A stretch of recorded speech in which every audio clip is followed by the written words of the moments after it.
So recently, as I was rereading Peak Fiction for the 312th time, I noticed something strange. Goku's Kamehameha, an attack so iconic that I've tried to do it, you've tried to do it, hell, other anime characters have tried to do it. That very attack has never defeated a major antagonist, hell, it's never really actually injured them that much. Take Goku vs Frieza. Goku uses the technique twice, both times it fails. Goku vs Cell. Cell regenerates and then proceeded to defeat Goku. The same with Majin Buu. Hell, Goku vs Vegeta with the most iconic, well, arguably the most iconic clash in the series, Gallic Gun vs Kamehameha. Although Goku did indeed win the clash, Vegeta just rolled off the Kamehameha, was more annoyed than injured, then proceeded to turn into a giant gorilla, which then caused Goku to have to be saved by a fat guy with a sword and his naked 4-year-old son. And then Raditz just caught the damn thing. So what's really going on here? How did such a fraudulent finishing move that never actually finishes the opponent become so iconic? I mean, it's not as though when we watch Dragon Ball Z or Dragon Ball Z Kai, depending on how old you are, it's not as though every time Goku took that pose, we were like, okay geez, Fraud Ku is about to use his attack that never works. I wonder what will happen.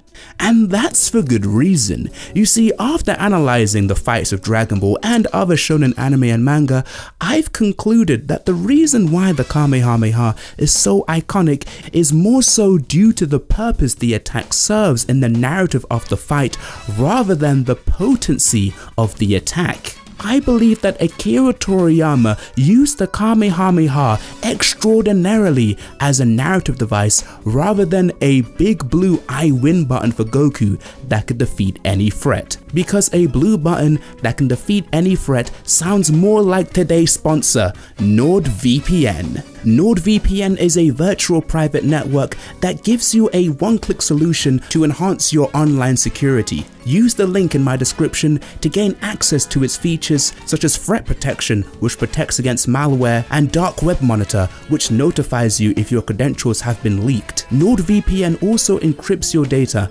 making it unreadable to criminals just like how Godkey is unreadable to mortals. And if you don't want to be pinned to one place, click the link in my pinned comment, as NordVPN has the closest thing to instant transmission, allowing you to instantly access VPN service in other territories, allowing you to access geo-blocked content. Like I was recently on Netflix Japan, so I could watch some One Piece, even though in UK they have the live action series but don't have the anime. So download NordVPN today using the link in my description or pinned comment. That's nordvpn.com/CageExplain to get a 2-year plan plus 4 months free plus a 30-day money-back guarantee. Thank you NordVPN for sponsoring this video. You see, what the Kamehameha represents is one of Goku's most endearing and inspirational qualities, his unbridled tenacity in the face of unbelievable odds. Throughout Dragon Ball, Goku faces off against a plethora of enemies that are stronger than him and look down on him because of that. Raditz called him a disgrace to the Saiyan race, Vegeta called him low-class scum, Frieza called him a monkey, along with many other simian-related insults. Cell boasted about his perfection. Buu? Well, Goku only fought the dumb versions of Buu, so whatever. Beerus deemed Goku a lowly mortal that shouldn't dare oppose a god. And yet, despite all these insults, despite the brutality of his opponents, despite how evil they were, Goku would always straighten his back, puff out his chest, and yell. And yes, while the Kamehameha didn't defeat them, it most definitely took his opponents down a peg. It told them not to look down on Goku, as their smug grins turned into shock, fury, and frustration. It's the narrative weight an attack has which dictates how fondly it's remembered by the audience. There's a reason why Goku's Kamehameha that actually killed Frieza in Resurrection F, the worst canon Dragon Ball movie, and actually broke this cycle. There's a reason why it's so forgettable.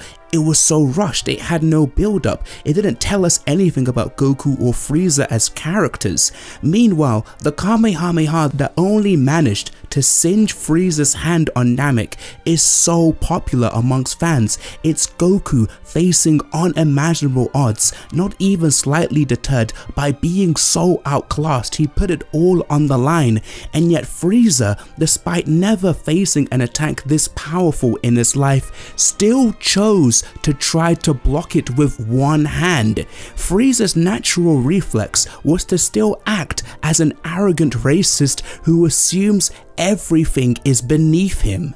Potency alone is not enough to have a signature attack become so iconic.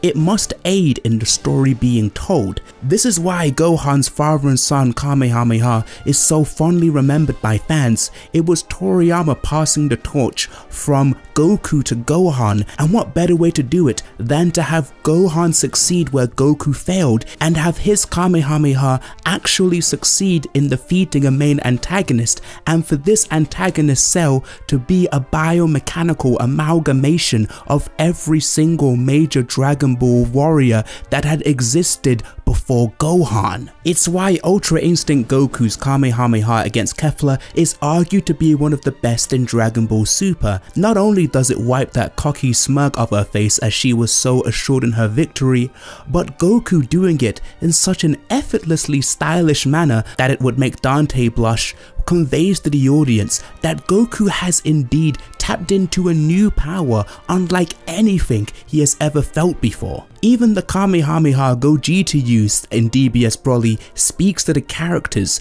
Gogeta has had enough of playing with his food and fires a Kamehameha powerful enough to vaporize someone as durable as Broly, and then if you pause it you can see that Broly's pupils had returned to him, his sanity was restored, and he was shitting himself. In a fight scene, every attack thrown tells a story of who the characters are up to that point, and although he doesn't tell the most complex stories in manga, through his extraordinary use of the Kamehameha as a narrative device, Toriyama has shown that he still has quite a way with words. So if you want another example of Toriyama's unorthodox writing genius, what if I told you that Goku flying off of a random kid in the last chapter of the Dragon Ball manga actually represents his entire history as a martial artist? To find out why Dragon Ball's weird ending is actually genius, click this video here. Anyway guys, thank you so much for watching, like and subscribe if you enjoyed, and stay locked into the cage. Peace out.